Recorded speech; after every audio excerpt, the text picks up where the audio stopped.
Good morning. So this vlog is I'm gonna try and do a do-it-yourself. Hopefully you guys can learn from it. So I have two parts I want to show you guys. It's gonna be a carbon fiber hood and a carbon fiber trunk. They're a little oxidized, so I'm gonna restore those back to looking brand new. Let me go show you the parts and then start the process on that. Barely tell it's carbon fiber, but it's so much oxidation on it. There is a crack right here. I'm not gonna be able to fix that too much because it went into the weave. I don't know if the camera's gonna catch that, but that's not that savable. But as far as once you restore the whole thing, that'll probably hopefully disappear, or you won't even be able to look at it just because everything else looks pretty clean. This trunk as well is oxidized, not as bad as the hood, but it's getting, you can see all these little water spots and stuff. So typically carbon fiber parts, the manufacturers that make them won't use the good clear. They're just about numbers. They just want to produce and get it out, so they'll use the cheap stuff just to get it out. It might last probably a few months before it starts fading out. I always recommend the second you get carbon fiber parts, bring them in. I'll use clear coat with more UV protection, so it prevents this, and it gives your parts a longer lifespan to look great in. Let me show you some parts. I actually have another car here that I've sprayed about 2 years ago, and just to show you guys what it looks like even 2 years after I painted it. Here we have my Amigo bagged. I painted this trunk like about 2 years ago. Let me go to this hood. It's a little dusty. He doesn't know how to clean his car, but this was sprayed almost 2 years ago, and he cracked it. But look how shiny it is. It doesn't look as dull.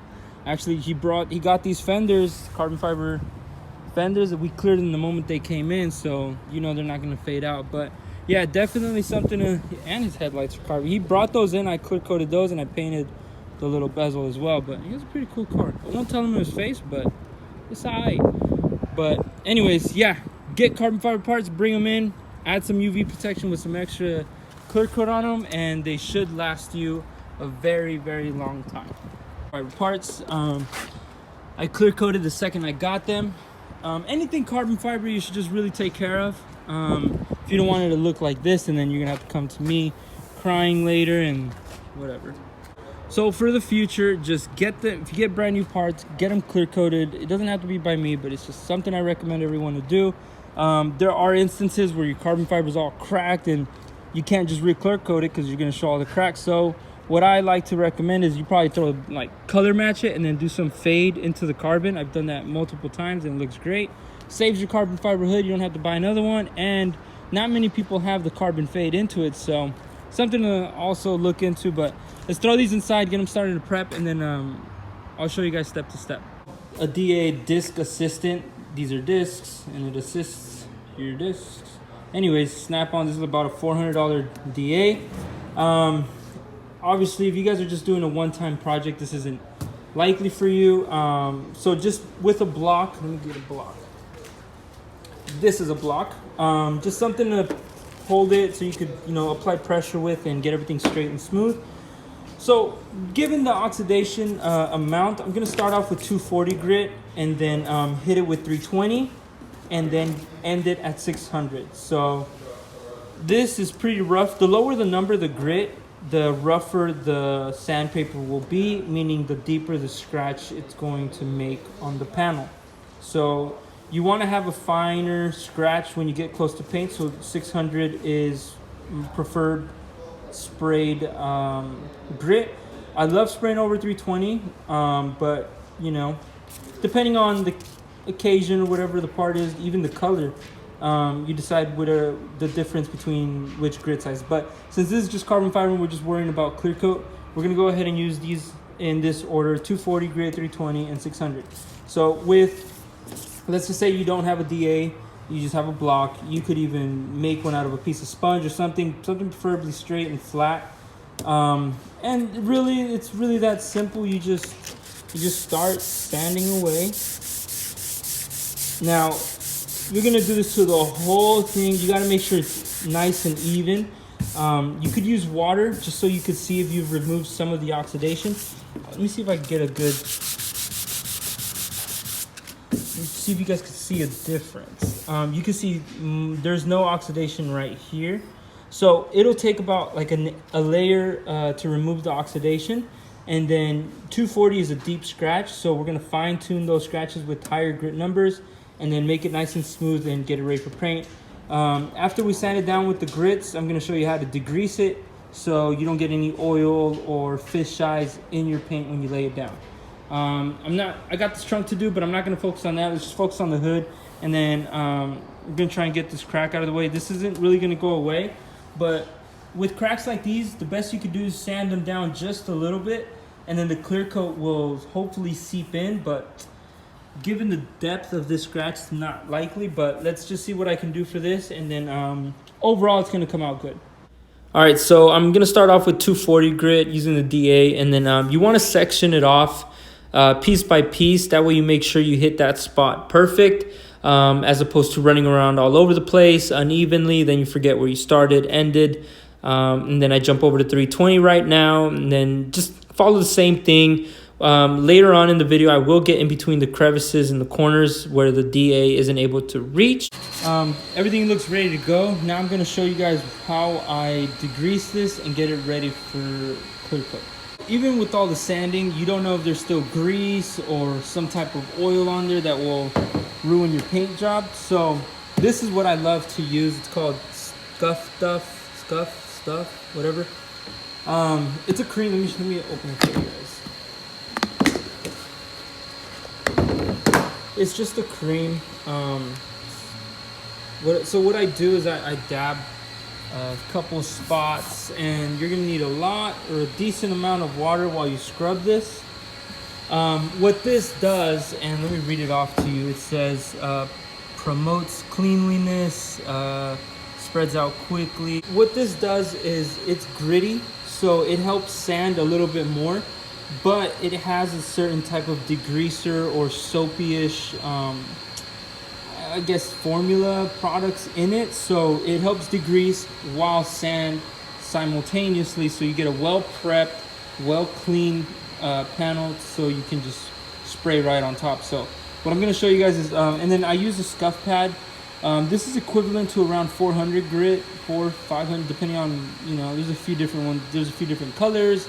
The red one's a heavier grit. There's the gray ones that are higher grit. I think those are about like 600 to 800 grit.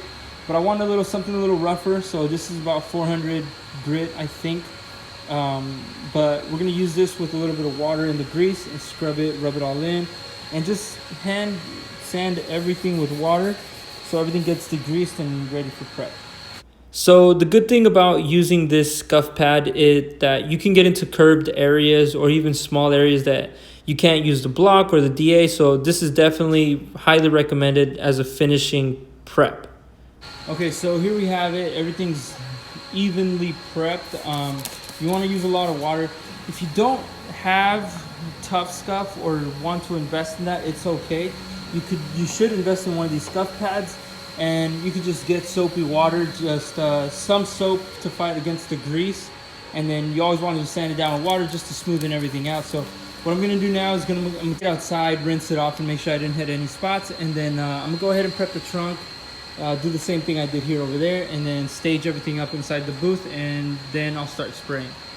All right, so I pulled it out. We're just going to go ahead and rinse it and make sure we got every piece of this hood sanded down.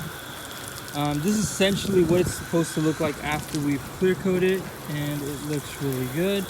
Even the crack kind of went away, so it's gonna turn out good. So this is just the final rinse right before, you know, I finally wipe it down and paint it. But other than that, it looks good to go. So let's go ahead, throw it in the booth, stage it up, and then walk you through, guys, of the clear coat process.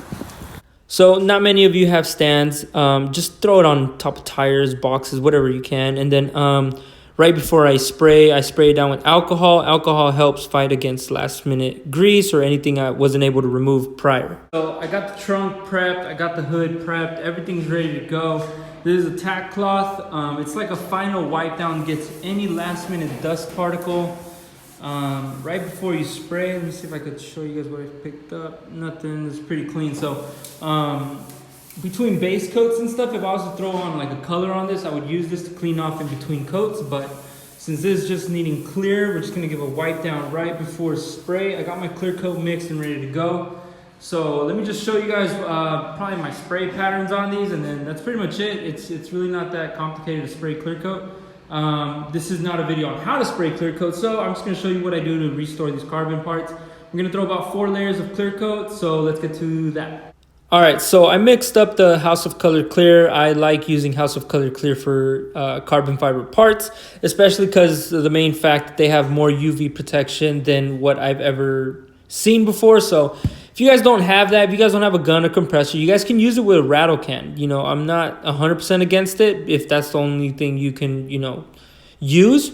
But make sure you overlap it. I'm overlapping it here about 50%, and I'm going to be doing about 4 passes. So if you're going to use a rattle can, make sure it's on there wet. A common issue is people will not, you know, get it wet enough, and they'll have a dry finish, and they'll leave a lot of orange peel, and it just doesn't look good. But you can do it with the spray can. But you know, if you have the option to spot, even a cheap gun will work. You just got to get good at it. You got to spray a couple things before you actually spray your panel. Just practice on the side with anything. Just spray your cat, your dog. It doesn't matter. Just get some practice with the gun before you actually start spraying onto the parts.